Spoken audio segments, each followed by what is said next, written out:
Karena semua kegiatan di sini, anak ini saya taruh di sekolah negeri berkasnya.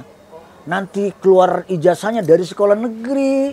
Pendidikan ini untuk kaum marginal ini adalah masalah buat kita semua. Jangan sampai mereka jadi beban keluarga, masyarakat, dan negara. Ayo kita jadikan gerakan sosial.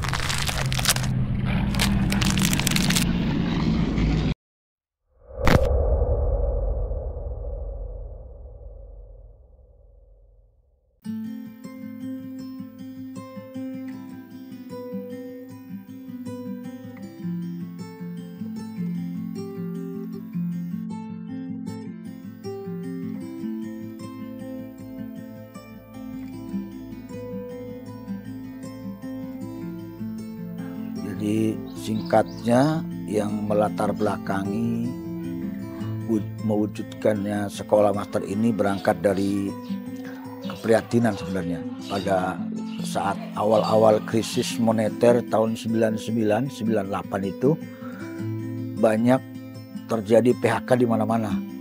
Daya beli masyarakat menurun, banyak pengangguran, dan ketidakberdayaan keluarga ini berdampak kepada anak-anak.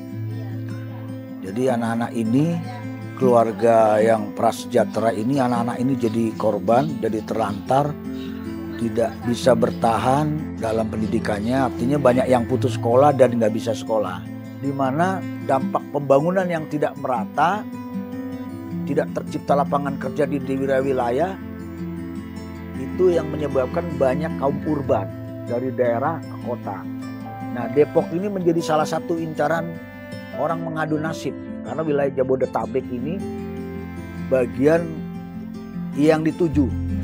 Cuman mereka merantau tidak punya bekal skill, keahlian, tidak punya kekuatan finansial dan relasi atau jaringan. Ketika mereka gagal dalam perantauan, anak-anak ini jadi korban. Jadi bertambah banyak di pasar terminal ini anak-anak usia sekolah pada nongkrong di jam-jam sekolah. Nah, kita coba terpanggil di situ, menginisiasi, memprovokasi adanya pendidikan alternatif untuk kaum marginal. Jadi awalnya saya menampung, melayani yang tidak terlayani, menjangkau yang tidak terjangkau dari 5 klaster anak. Anak jalanan, anak kebutuhan khusus, anak cacat, anak-anak yang berhadapan hukum, dan anak terlantar. Ini 5 klaster yang menjadi prioritas tuh. Nah, mereka ini rata-rata nggak sekolah. Kita sisir, kita dekati dengan pendekatan hati dan sosial. Kita yakinkan bahwa pendidikan ini adalah jendela masa depan dia, bahwa pendidikan ini adalah investasi masa depan, gitu kan. Banyak semua hal yang digapai itu harus melalui pendidikan. Bagaimana dia meningkatkan kapasitas diri secara intelektual, skill, dengan otomatis secara finansial juga dia akan meningkatkan taraf hidup dan sebagainya. Nah, dari situlah master ini lahir. Kenapa harus dibilang sekolah master? Dulu sekolah komunitas ini dibilang masyarakat termarginal, masyarakat terpinggirkan, ya kan? Masyarakat terminal. Nah, setelah dari kios ke kios yang saya punya sudah mulai meludak, saya nebeng di aula masjid, sehingga mereka dengan bangga memplesetkannya master itu sekolah masjid terminal. Nah, lembaganya namanya Bina Insan Mandiri sebenarnya.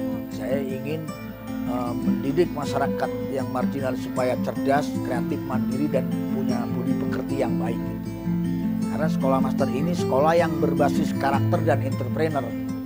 Dari yang wirawiri, wirasuara, wiranada, bisa wirakarya, dan wiraswasta. Itu yang kita harapkan. Yang mereka walaupun orang jalanan tapi adabnya, perilakunya santun, dia punya rasa jiwa menolong, empati, peduli. Itu yang kita tanamkan nilai-nilai ini. Ini ruhnya pendidikan yang bisa merubah perilaku. Jadi master bukan sekedar membangun pendidikan, tapi sedang membangun sebuah peradaban masa depan agar mereka ada sebuah perubahan secara finansial, intelektual, dan spiritualnya.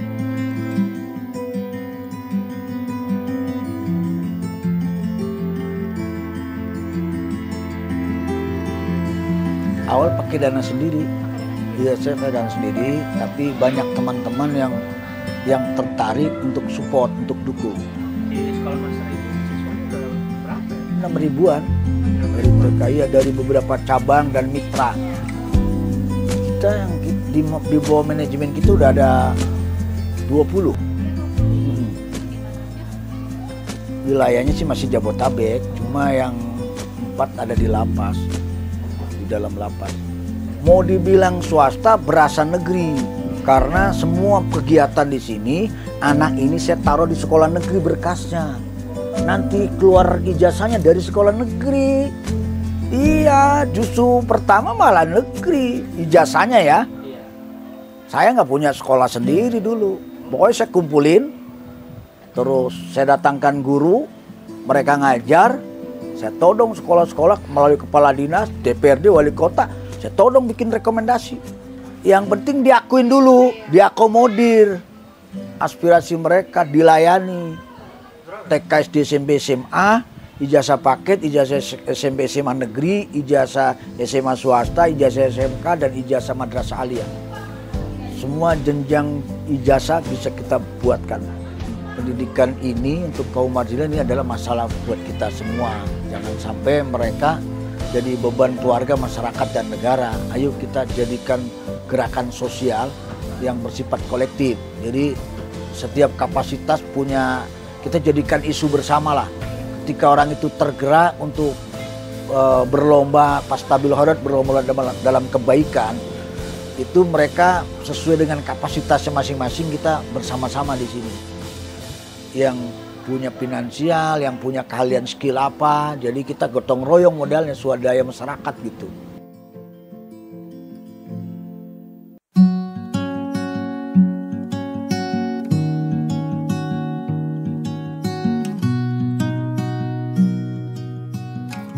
Kita bermitra dengan perguruan tinggi yang ada di Kota Depok, supaya pengabdian dosennya nggak usah jauh-jauh, pengabdian masyarakat untuk mahasiswanya nggak usah jauh.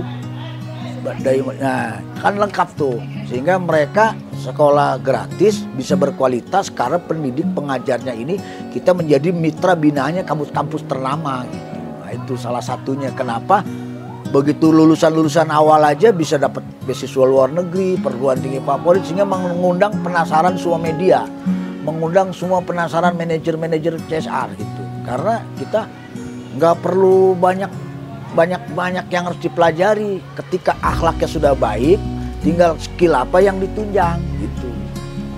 Jadi misalkan dia bidang bahasa Inggris dia nguasain, bidang IT dia nguasain, bidang ini udah cukup, itu aja. Jadi ketika nanti spesifikasinya sudah memadai, ngikut jurusan ini, dites di sini, dia bisa masuk gitu. Jadi kita nganut kurikulum KBK aja, kurikulum berbasis kebutuhan.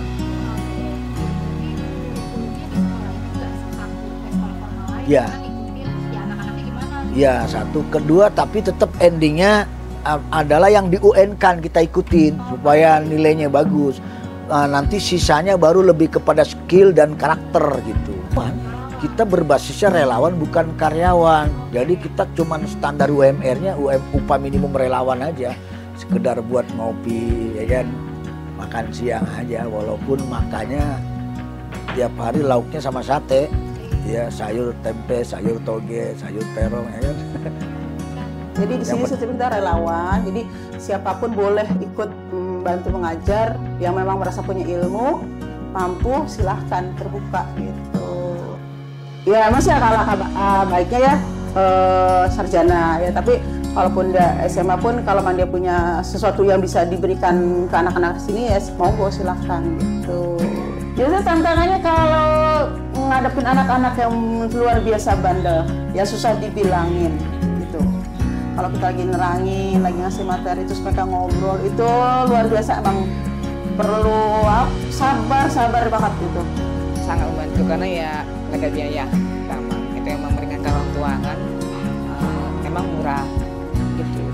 Jadi sangat membantu. Kalau sekarang ekonomi sekarang kan apa-apa mahal. Alhamdulillah sih bagus, sekarang udah mulai bagus. Udah bagus ya. Halo, Bu Alika. kelas 3 SD. Gurunya sangat baik, sabar. Jadi semua kita layani, semua kita terima. Cuma nanti hanya interview wawancaranya untuk penempatan aja. Itu. Nah, nanti kita advokasi untuk supaya mendapatkan hak sipilnya. Jadi syaratnya pertama memang MHM, miskin hidup, mau belajar, mau berubah, kita terima dulu. Terus nanti ada kelas asimilasi, maksudnya kelas uji coba percobaan, dia mau bertahan berapa lama. Terus nanti kita ada tim konseling psikolog anak yang sudah kita bermitra dengan beberapa lembaga. Nanti guru tuh dapat ini supervisi dari mereka. Ini anak kebutuhan khusus, ini anak yang ini kelasnya di sini Pak. Ini kelas akademis, ini kelas bisnis. Tapi intinya kita layani semua. Walaupun kadang-kadang ada juga beberapa orang mampu ke sini, tapi dia ada, termasuk misalnya homeschooling, PHI Persatuan Homeschooling, nginduk ke sini, atau ada anak yang dia di sana nggak betah, tapi dia nyaman di sini. Jadi master ini sekolah sekaligus rumah kedua bagi mereka. Ya. Anak-anak kan fitrahnya sama tuh, anak jalanan fitrahnya baik, cuman dia butuh tempat berlindung, butuh tempat bernaung yang bisa memberikan kenyamanan dan ketenangan. Jadi relawan di sini merangkap sebagai ya, semacam sahabat anak, menyangkap sebagai keluarga pengganti. Jadi kita menjadi sekolah rujukan. Ada homeschooling, belajar di sana, terus dia minta guru datang ke sana berkunjung, semacam bimbel privat, tapi punya ijazah penyetaraan, kita bisa lakuin itu. Jadi ada sisi sosial, ada sisi komersilnya juga kita. Kalau dengan kalangan menengah ke atas kita komersil, kita mendatangkan guru ke kelompok-kelompok mereka, ke rumah-rumah elit itu, nanti sekali hadir 200-300 ribu, 2-3 jam. Jadi mahasiswa itu saya hire tuh, ada beberapa nih ngajar di sana, ngajar sini gitu kan. Tapi administrasi ada di sini, nanti dia belajarnya di rumah homeschooling, tapi punya ijazah yang disetarakan. Mungkin bahasanya tantangan, bukan hambatan. Misalkan ada orang tua yang menganggap anak ini sebagai komoditi non migas, dia menjadi tulang punggung keluarga. Dengan adanya sekolah ini mengurangi pemasukan dia. Jadi orang-orang itu marah, ngamuk sini, ngelabrak gurunya gara-gara bucuk-bucuk anaknya sekolah. Terus kita bikin kompromi, sehari berapa kali dulu mah sempet kita kasih uang saku anak-anak itu. Iya, kan nggak dikasih duit.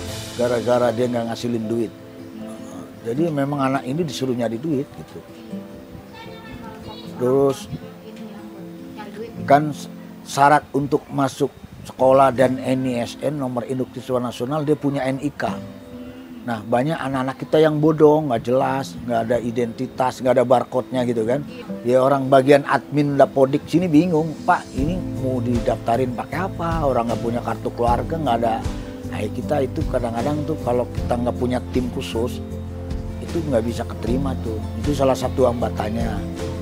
Kedua, birokrasi tentang legal sekolahnya kan gitu. Banyak sebenarnya tuh yang harus cuman itu tidak membuat kita surut, itu aja itu. Karena kita melayani untuk mencerdaskan anak bangsa ini, apapun bentuknya kita yakinkan, kita membangun diskusi dengan terkait. Jadi mereka menaruh kepercayaan harapan sama kita. Tugas kita bagaimana mewujudkan dan memfasilitasi harapan mereka biar terwujud.